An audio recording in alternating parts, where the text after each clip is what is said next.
beaucoup pensent que les inégalités sont une fatalité et que cela tombe du ciel et que cela ne dépend, en fait, ne résulte pas de politique ni de prise de position. L'inégalité, c'est d'abord le défaut d'égalité, la disparité. Quand on parle des inégalités, on parle de discrimination dans tous les sens. Des activistes du numérique, des guerriers de lumière utilisent la technologie, dessinent des frontières. Les Sahel activistes montrent que l'adversité est la plus crue, l'union et l'innovation pour briser les nus.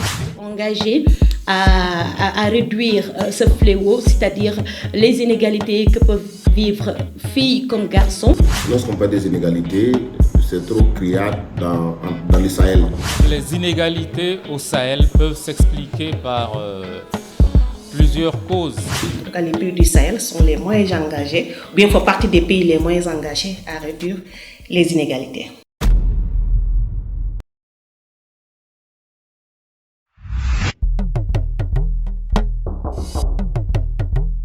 Le Sahel, cette vaste région s'étendant entre le désert du Sahara au nord et les savanes au sud, est une zone de transition climatique et écologique. Elle traverse plusieurs pays d'Afrique de l'Ouest et du Centre, dont le Tchad, le Niger, le Burkina Faso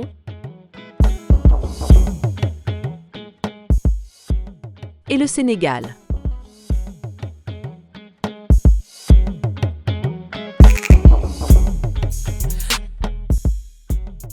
Bienvenue dans une région où les contrastes frappants, entre abondance et manque, illustrent un défi majeur, les inégalités.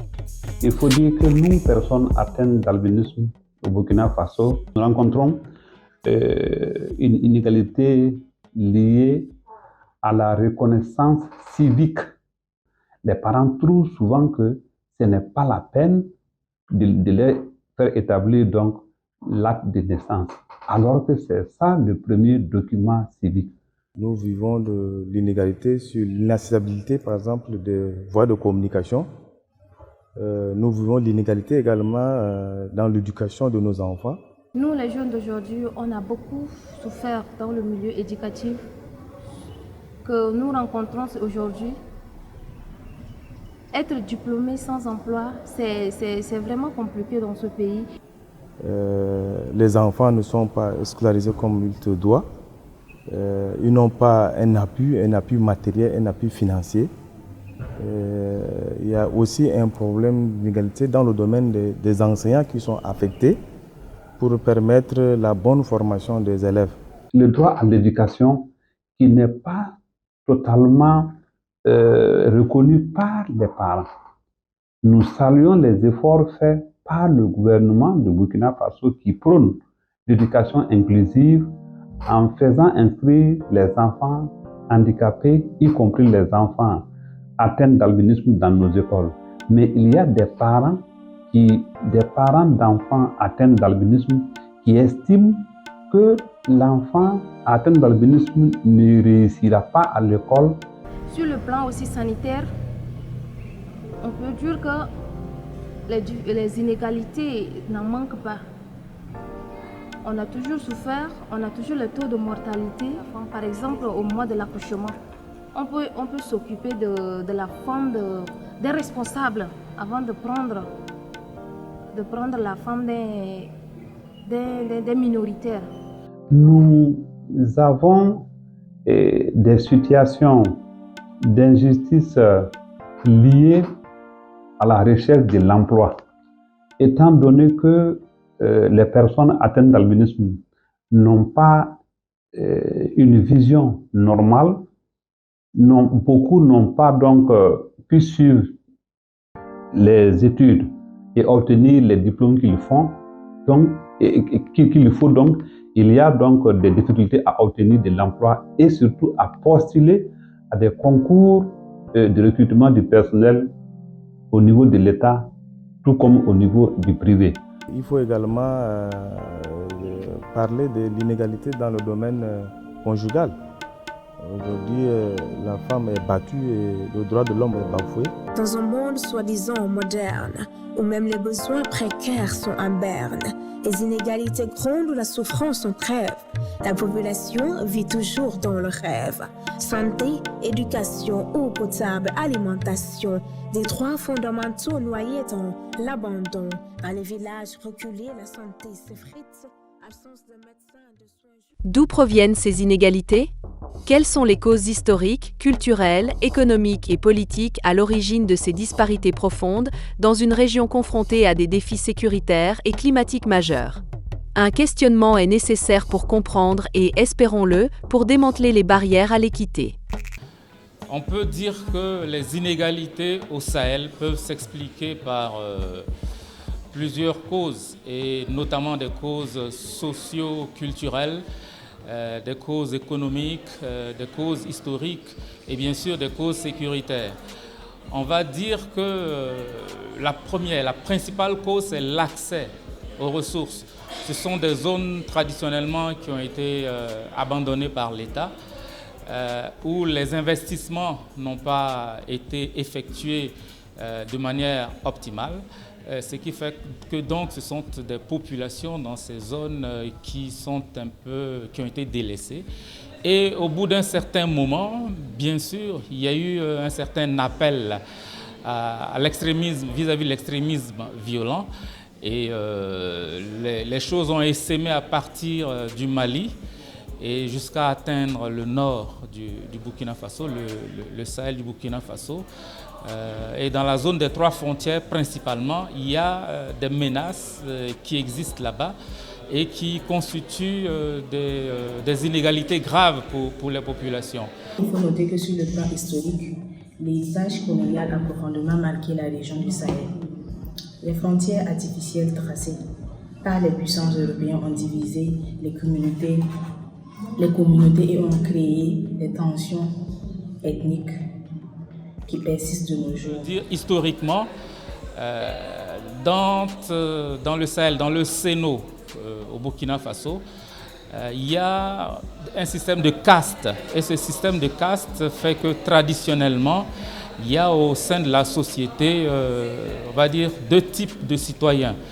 Il y a à la limite une espèce d'esclavagisme qui a perduré jusque récemment et qui a favorisé donc des déchirures au sein de la société. Donc une partie de personnes de caste inférieure qui se sentaient défavorisées. Il y avait une classification ou une stratification sociale où il y en avait des gens qui étaient destinés qu'à diriger et d'autres qui étaient destinés à produire, donc à être des serviteurs et à être considérés comme que des esclaves pour les autres.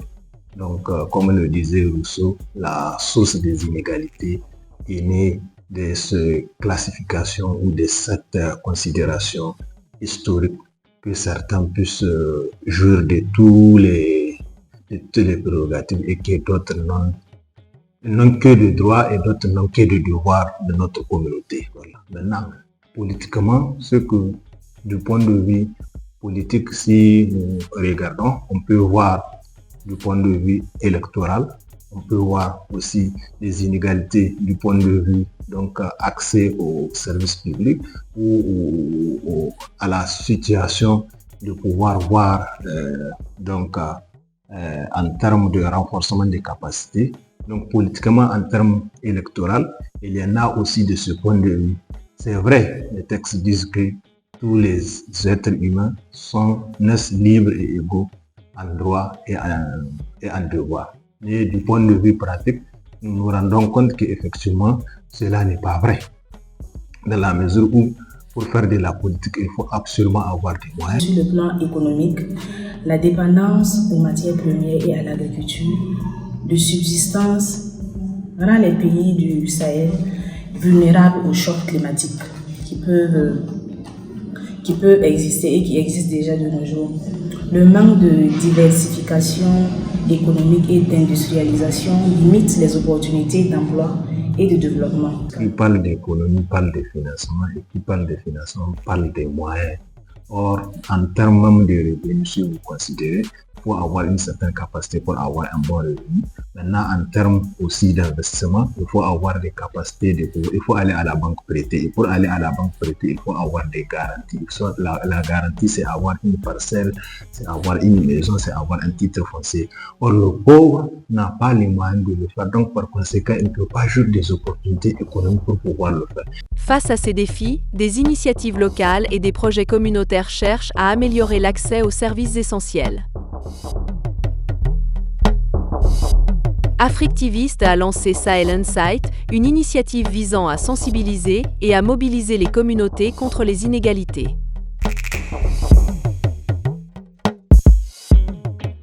Comment est-ce que ce projet porté par les jeunes ambitionne de transformer le paysage de l'équité dans la région ? Dans sa conception même, Sahel Insight a travaillé directement avec des acteurs de la société civile engagés dans leur communauté. Ces acteurs manquaient peut-être d'une vue d'ensemble et d'une dynamique d'ensemble pour pouvoir mieux adresser les problèmes et les inégalités qu'ils ont identifiées dans leur communauté. C'est dans ce sens que nous les avons réunis. Nous avons pu créer des communautés de Sahel activistes dans les différents pays où nous sommes allés, que ce soit au Burkina Faso, au Sénégal, au Tchad et au Niger.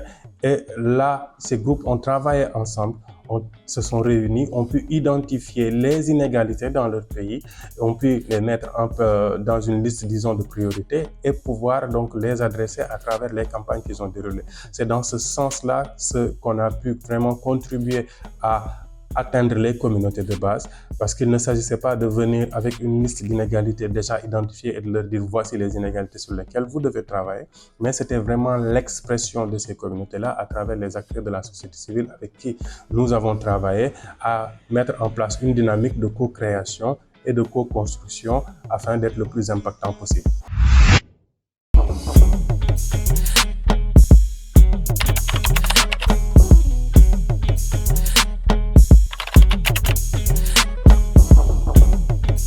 Les Sahel activistes du Sénégal, après avoir bénéficié de la formation Sahel Insight et être assez outillés, ont eu quand même beaucoup de réussites notables. Mais celle qui nous a le plus marqué a été d'aller dans des écoles qui se trouvent dans des milieux quand même défavorisés, où on a constaté qu'il y avait un fort taux de présence des filles, environ 60% ou même 80% des élèves étaient des filles, et que malgré tout ça, il y avait un taux d'absentéisme ou de décrochage scolaire.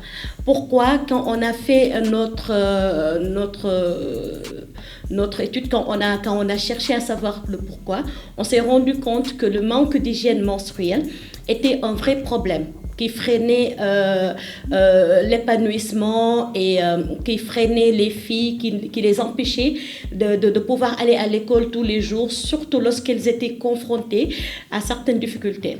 Et c'est pour cela qu'en tant que communauté qui s'était engagée à réduire ce fléau, c'est-à-dire les inégalités que peuvent vivre filles comme garçons, on s'est dit que la moindre des choses qu'on pouvait faire aujourd'hui, c'était de mettre en place des initiatives, des actions qui permettront à ces filles-là de pouvoir aller à l'école tranquillement, faire leurs études, être à l'aise, être stable et ne pas faire de leur période de menstrue une période de stress ou d'anxiété.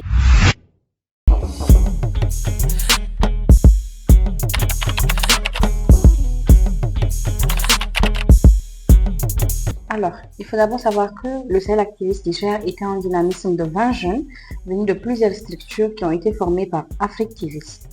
C'est une structure qui utilise le numérique pour sensibiliser, pour informer, pour faire passer des messages, pour mener des campagnes. Alors, Sahel Activist Niger a eu à mettre en place une pétition sur l'égide d'Africtivist, une pétition en mars 2022 qui a battu campagne, une pétition qui a fait le tour des réseaux sociaux.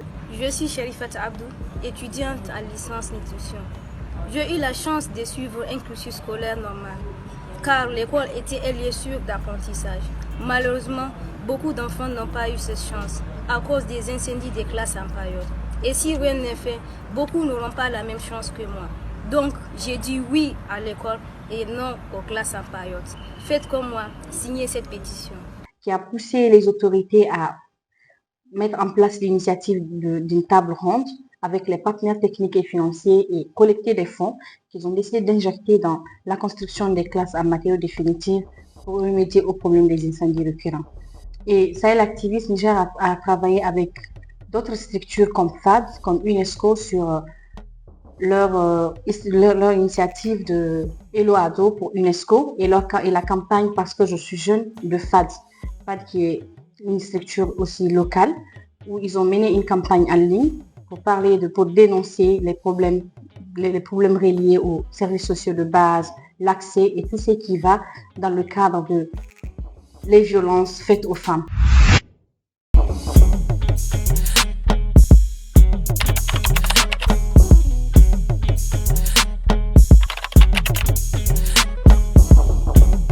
Il faut dire que lorsqu'on parle des inégalités, c'est trop criard dans le Sahel. Donc, nous pensons que ça vaut vraiment la peine de s'engager.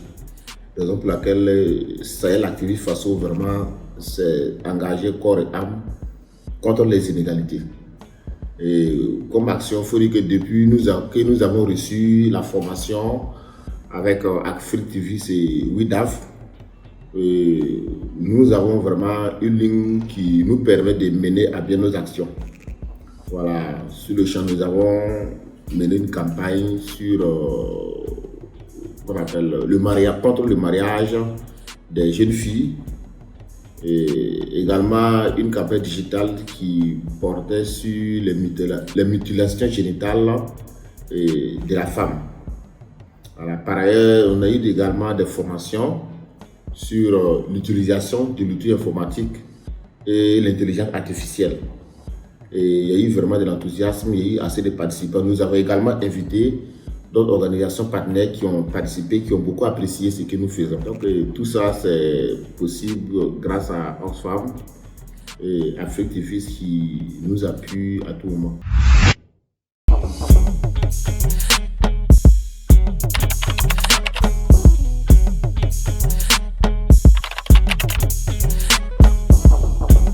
Sahel Activistes Tchad, juste après la formation, a initié une activité qui est dénommée Électricité pour tous. Cette activité nous a permis on va dire quoi, de mettre la pression sur les autorités parce que l'électricité au Tchad reste un élément qui est réservé à une classe. C'est pas facile d'avoir l'électricité à N'Djamena. C'est pas facile d'avoir l'électricité sur toute l'étendue du territoire national. Donc on s'est dit pourquoi ne pas mener ces campagnes et essayer d'amener les autorités à comprendre que l'électricité fait partie des éléments rares et ça fait partie des éléments primaires pour le développement. Il nous faut de l'électricité. L'électricité doit être accessible à tout le monde. Donc, pendant un mois, nous avons intensifié la communication sur les réseaux et les autorités nous ont écoutés. Aujourd'hui, à l'heure où je vous parle, on peut dire que N'Djamena est couvert à 70 à 80% d'électricité. Et quelque part, on se dit, ils nous ont écoutés. Notre campagne apporte des fruits. Parce que si N'Djamena est couvert, ça veut dire que dans les provinces, aujourd'hui, Moundou est couvert à 100%. Donc on espère que les autorités vont continuer dans cette lancée pour que l'électricité ne soit pas un luxe au Tchad. Parce que sans électricité, on ne peut rien faire. Et grâce à cette activité-là, le Sahel Activistes Tchad s'est imposé et s'est implanté réellement au Tchad. Et nous disons merci. Merci à ces autorités qui nous ont écoutés. Et voilà, ça fait partie des activités vraiment qui ont porté le fruit côté Sahel Activistes Tchad.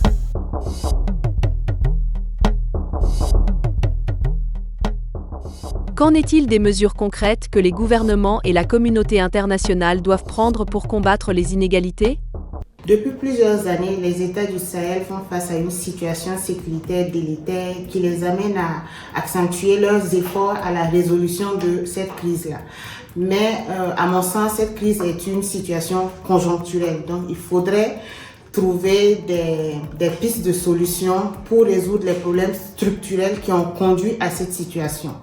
Parce que la population a des difficultés pour avoir l'accès à l'électricité, pour avoir l'accès à l'eau potable, pour avoir l'accès à une éducation de qualité pour avoir l'accès à des routes, parce que pendant les saisons de pluie, la population n'arrive même pas à circuler, et les voitures ne peuvent pas circuler, même les piétons ont des difficultés devant, les gens utilisent les pirogues pour aller d'une ville à une autre ville. Et ça, c'est des difficultés que l'État et les partenaires doivent prendre au sérieux pour vraiment lutter contre les inégalités dans le Sahel. Pour nos pays, en tout cas les pays du Sahel, sont les moins engagés, ou bien font partie des pays les moins engagés à réduire les inégalités. Maintenant, en matière d'action concrète, pour les gouvernements, en tout cas, ils doivent mettre l'accent sur l'augmentation des financements sur les secteurs sociaux, comme stipulé dans le protocole, par exemple, de Maputo, ou bien dans les normes proposées par la CEDEAO, c'est-à-dire investir plus de 20% de leur budget dans l'éducation et aussi 15% minimum pour la santé. Donc les pays du Sahel doivent faire des efforts, en tout cas pour atteindre ces normes, ces recommandations, pour une éducation de qualité inclusive au Sahel, mais également pour améliorer l'accès aux soins sanitaires aux couches les plus vulnérables de la population. Alors, pour réduire les inégalités au Sahel, sur le volet éducation, je pense qu'il faut trouver des politiques publiques qui vont encourager le maintien des jeunes filles à l'école, parce qu'aujourd'hui, ça, c'est un problème. Également, au niveau économique, c'est encourager l'entrepreneuriat des jeunes et des femmes en allégeant les taxes et les impôts qu'il y a autour de cette question-là pour qu'ils puissent se développer et s'épanouir et aborder plusieurs aspects de l'entrepreneuriat en allant vers la transformation industrielle. Pourquoi pas. Également, sur le volet judiciaire, je pense qu'il faut que nos gouvernements aillent vers l'application stricte des lois qui ont été votées par les législateurs dans les différents pays afin de décourager les personnes qui auront envie de violer certains textes de loi. Ils doivent aussi mettre l'accent, en tout cas, sur des politiques universelles de protection sociale, comme je l'ai dit tout à l'heure, destinées aussi aux couches de population les plus vulnérables. Notamment les questions de protection, de défense des droits des filles et des femmes. C'est l'application stricte qui pourra dissuader les auteurs probables à aller dans ce sens-là. Et enfin, pour la communauté internationale, c'est accompagner les différents États à mettre en place des politiques, à financer des politiques. C'est vrai qu'aujourd'hui, on parle plus de financement endogène, mais vu que nous sommes dans une situation de mondialisation, il faut que tout le monde puisse accompagner également les États du Sahel à pouvoir résoudre les problèmes structurels qu'ils traversent. La communauté internationale doit mettre plus l'accent, en tout cas, sur l'efficacité, l'efficience de l'aide publique au développement. Il faut que cette aide-là puisse être utilisée de manière efficiente, puisse être utilisée en tout cas en direction des secteurs sociaux pour pouvoir réduire la pauvreté et amorcer aussi le développement au niveau des pays du Sahel. Ce volet aussi concerne un peu la gestion de la dette, parce qu'on sait que la dette en tout cas plombe le développement dans ces pays-là, parce que la plupart de nos budgets en tout cas servent aujourd'hui à payer la dette, donc à payer l'endettement, et donc ce qui entrave beaucoup le financement des secteurs sociaux. Donc nous, ce que nous plaidons en tout cas pour l'annulation de la dette ou bien une restructuration de la dette en matière de réduction des inégalités, il est essentiel, nécessaire que ces pays aussi puissent prendre en compte en tout cas les besoins des jeunes. Et pour cela, il faudrait mettre en œuvre des politiques inclusives, en tout cas qui permettent une participation effective des jeunes et des femmes, donc dans les décisions en tout cas qui les concernent directement, parce qu'au Sahel, nous avons une population très jeune, 75% de la population sahélienne est jeune, et l'âge médian, je pense, tourne autour de 19 ans ou même moins. Par exemple, au Sénégal, c'est 19 ans, on a moins au Tchad.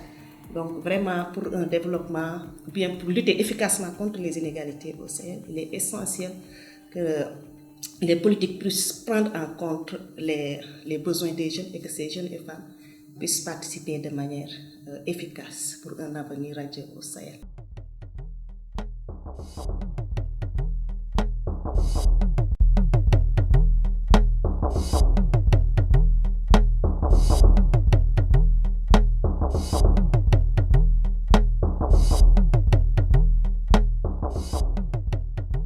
Recueillons les perspectives d'action concrètes proposées par ceux qui sont aussi en première ligne de cette lutte pour l'équité. Pour venir à bout, en quelque sorte, des inégalités et avoir une approche efficace pour lutter contre les inégalités, il faut 3 piliers. Le premier, c'est d'abord de sensibiliser les acteurs qui en sont les victimes et qui subissent ces inégalités, c'est-à-dire les populations, de les sensibiliser sur la notion d'inégalité en tant que telle, parce que beaucoup pensent que les inégalités sont une fatalité et que cela tombe du ciel et que cela ne dépend, en fait, ne résulte pas de politique ni de prise de position. Je pense qu'il faut beaucoup miser sur les changements de perception, sur la sensibilisation auprès des communautés. Il faut donner de l'information parce qu'aujourd'hui, même quand on a, disons, l'intention, même quand on veut, quand on n'a pas l'information, on ne peut pas savoir. Quand on grandit en faisant la même chose, on ne peut pas, si on a l'information qu'il y a autre chose qui existe que ce qu'on connaît, on ne peut pas savoir que ça existe. Donc je pense qu'il faut beaucoup sensibiliser, qu'il faut beaucoup miser sur le changement de perception. C'est un travail qui prend énormément de temps, mais on le voit en fait au Niger actuellement sur les questions liées au mariage des enfants, sur les questions, même sur les questions de droits des femmes. On voit qu'il y a des avancées par rapport à des années en arrière. Si vous regardez les statistiques des violences basées sur le genre, il y a beaucoup entre le rapport de 2015 et le rapport de 2021. Vous allez voir que les chiffres sont en baisse. Donc ça veut dire que ce travail de changement de perception, de sensibilisation est en train de marcher, même si on ne voit pas ça en grand, mais ça prend du temps, mais il faut continuer, je pense. Le deuxième pilier, après la sensibilisation, c'est d'embarquer la masse, de faire de sorte qu'il y ait une masse critique d'acteurs de changement engagés et conscients, avoir une pleine conscience de ce qu'est les inégalités et de comment cela peut impacter leur vie et que cela peut aussi impacter leurs enfants et leurs petits-enfants. Aujourd'hui, quand on va s'engager sur une question qui nous tient à cœur, il faut aussi savoir que les inégalités, c'est une réalité qui est là dans nos sociétés et qu'il faut essayer de voir. Aujourd'hui, on ne peut pas s'engager, dire qu'on va essayer d'accentuer aussi les inégalités. Mais il faut s'engager pour voir dans quelle mesure on peut contribuer à la réduction des inégalités dans nos interventions et aussi dans nos communautés.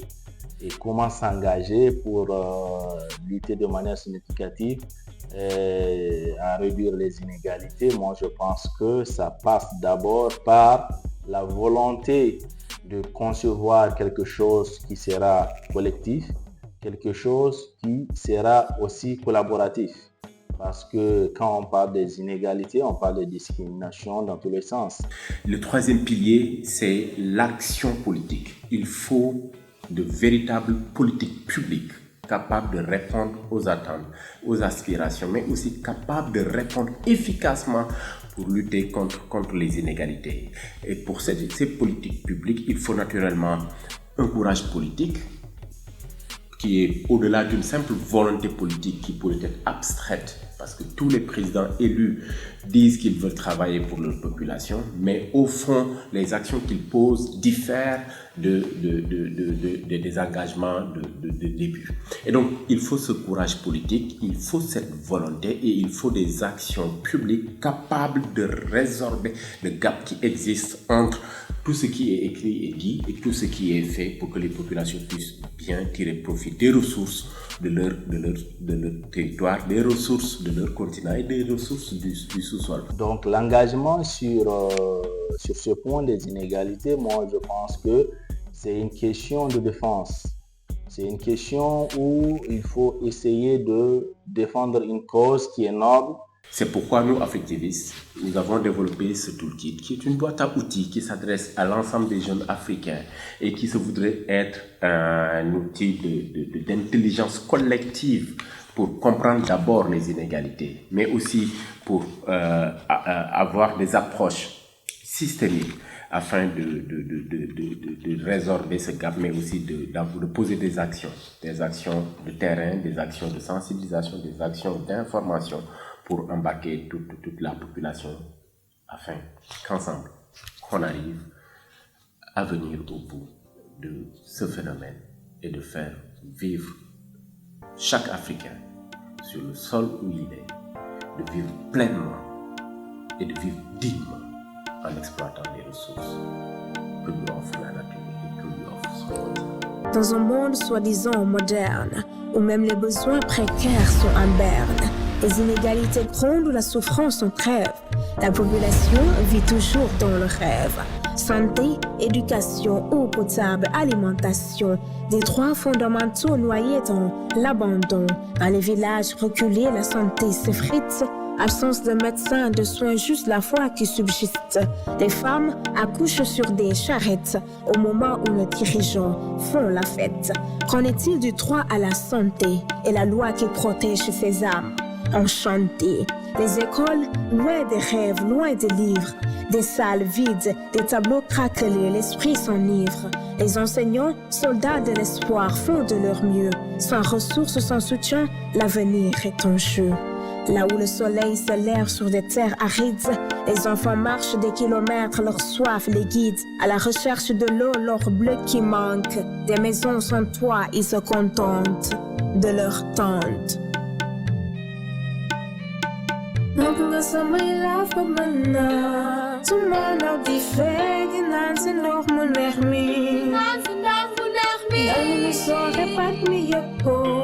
Xale yaa ngi jooy dundal wi metti na lool saay wote dunya wi yamale ak dund bu fees ak bànneex saay inside wote dunya wi yamale ak dund bu fees ak bànneex. L'alimentation, un combat au quotidien. Des champs arides, des ventres creux, un refrain. La faim ronge les esprits, affaiblit les corps. Le sol trop sec ne répond plus aux efforts.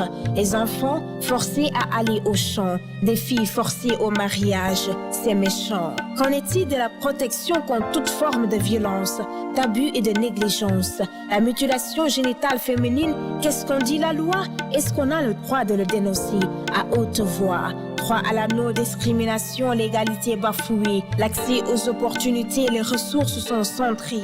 La question du genre est toujours d'actualité. Des activistes du numérique, des guerriers de lumière utilisent la technologie, dessinent des frontières. Les Sahel activistes montrent que l'adversité est la plus crue, l'union et l'innovation pour briser les nus. Que l'inégalité soit un mot du passé, que chaque enfant du Sahel puisse rêver et avancer. Que la justice, l'équité soient nos guides pour un Sahel florissant, un avenir solide. Que l'inégalité soit un mot du passé, que chaque enfant du Sahel puisse rêver et avancer. Que la justice, l'équité soient nos guides pour un Sahel florissant, un avenir solide.